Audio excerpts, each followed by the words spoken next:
top name teams to come play. You know, they played San Francisco, they played Dallas, Chicago, Philadelphia, Baltimore, and Indianapolis. This year they'll play Houston. And by the way, I studied all afternoon to remember each team that played there. I didn't use notes with this one, Scott. I used it off the top of my head. That's all right. Yeah, and like we had talked about, some team like Green Bay probably wouldn't go to London, but Shad Khan has maneuvered Jacksonville into being a team that you want to play in London. And maybe one day Green Bay will give up that game. Maybe we'll see somebody like the Giants go there because they're a blue blood or somebody like that, or you'll see a big-name team play the Jaguars in the future. Or you might see Jacksonville play two games in London. One is the home team, and one is the away team. So they would spend 2 weeks in London back-to-back. Interesting. Yeah, I don't think, Mike, that Green Bay ever goes there at all. I mean, first of all, there's no incentive for them never to give up a home game because they're never getting a Super Bowl. Number two, when I covered the Super Bowl in Jacksonville, there were no rooms, so they did a good job with selling the cruise ship idea. Unfortunately, they didn't have enough rooms, and I ended up sleeping in my Jeep Grand Cherokee Laredo with a sleeping bag and a couple pillows in the back.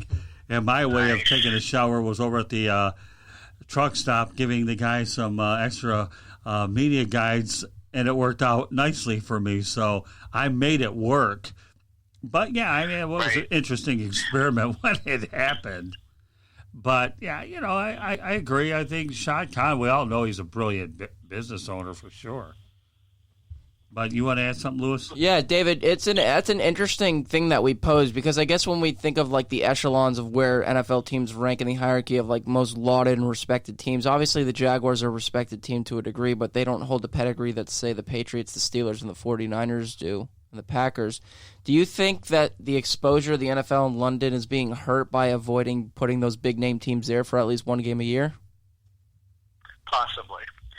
I'll tell you what happens, and the NFL has done a really good job of improving this. Originally, when they came up with the international series, it was only supposed to be one game. Right. And they would have two teams go over there. And by the way, I do believe the Giants have been over there. I think they played the Dolphins, I want to say, but I'm not sure if that was the game. But they've done a really good job of marketing one game. Well, that one game became two. Right. Two has now become three. And there are teams that have said, hey, we haven't done this, we would like to do it, because they do profit from it.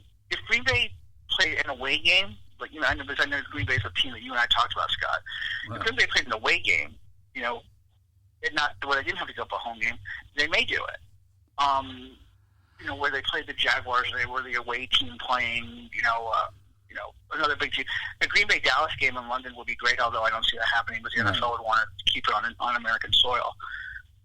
But I think that I don't think it draws away from the marketability of the NFL itself. Right. I think that they use it as a catalyst for possibly more teams wanting to do it in the future. Well, that makes more sense. Let me put it to you this way, okay?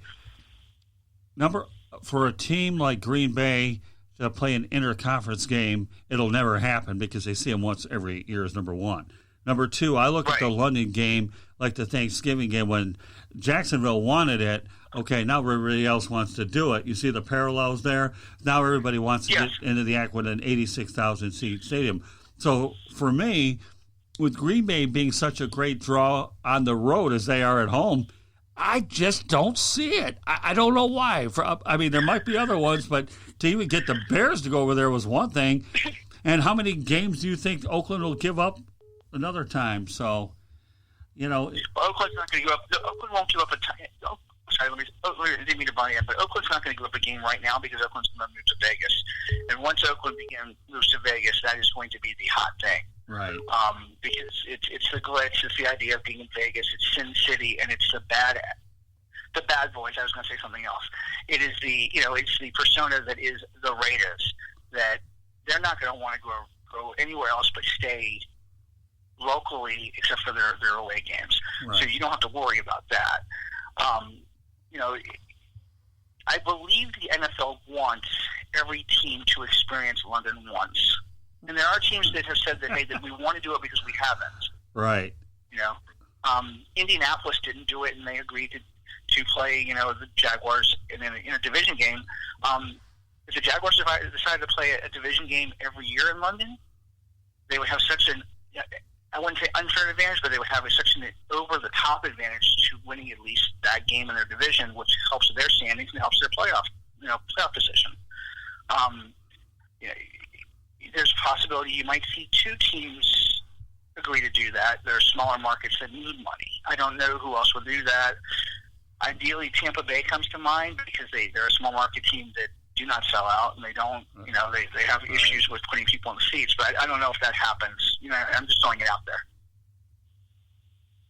I don't know. You throw it out there all you want. All I know is, to me, Jacksonville needs a game, and I don't know who would give up the home game.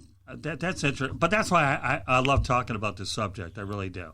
To me, that's what makes it even all the more interesting. So, I don't know. It's pretty interesting. So, again, if you know, we have a couple of minutes to go on the segment here, David. So let's put things in perspective here. All right.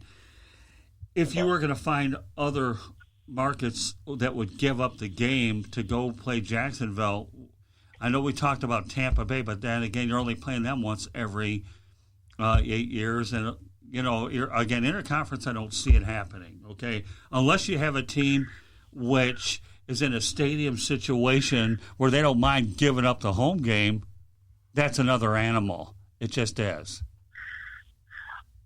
The deal with the Jaguars was specifically they weren't making enough revenue, so it didn't necessarily mean that they were going to play. Right. They could play anybody on their schedule. Another team that is hurting for revenue. Like, if San Diego had stayed, if the Chargers had stayed in San Diego, didn't get the stadium deal, still needed revenue, right? And they had not moved to Los Angeles, San Diego would have been a prime candidate to do that. Right. The Arizona Cardinals don't sell out, but I don't know. I mean, they're not a small market, but they may be a candidate. That's true. Good point. It really depends on what the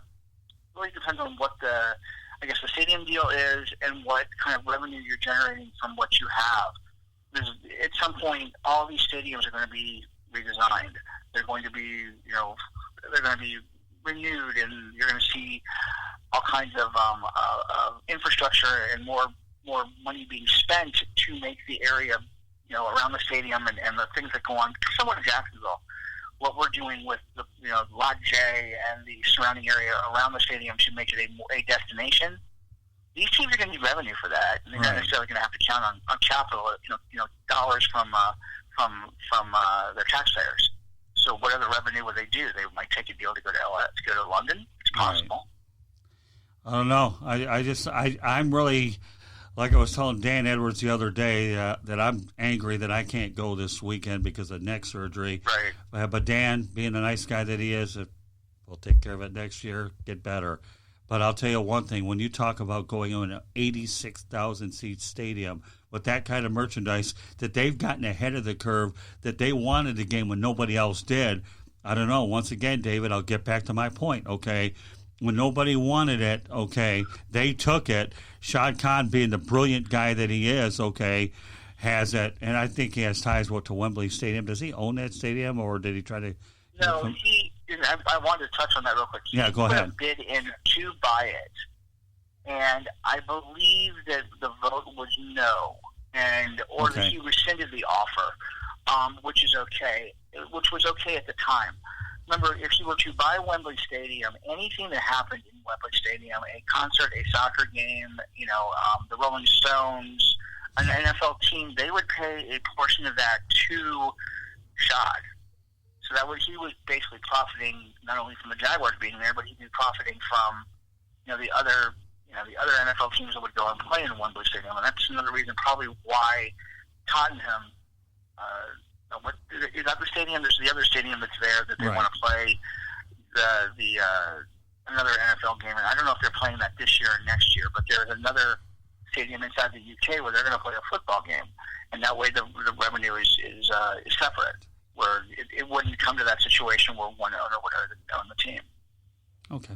All right, well, I'll tell you what. It'll be interesting to see how the Jaguars do in Game 7 of the London series. So I'll tell you what, David, we got a date to talk about that Game 7 on Tuesday, don't we? Definitely. I'm looking forward. You got a score for me?